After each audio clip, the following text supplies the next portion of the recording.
Ja nad on kindlasti seal, kus on vaba vesi ja seal nad on keskelt. Aga see poeg ma võin läksida. Eelmine aasta ei olnud jääd. Ja ma räägin korras.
Nüüd ma võin mõnele naisele juba anda.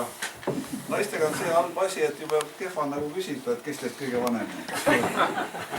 Siis peab nagu parem silma nägemine, siis peab ise otsustama. Liiga noorele ei tohi anda, sellepärast, et ise teab, et see on ahvatlemine juba teele, aga ärme teeme probleemi. Siin on esimene naine, kellele ma võin ka siis niimoodi pakkuda. Palun. Kuidas see pidi olema? Niimoodi, et panete vasaku käe alla paremale käele.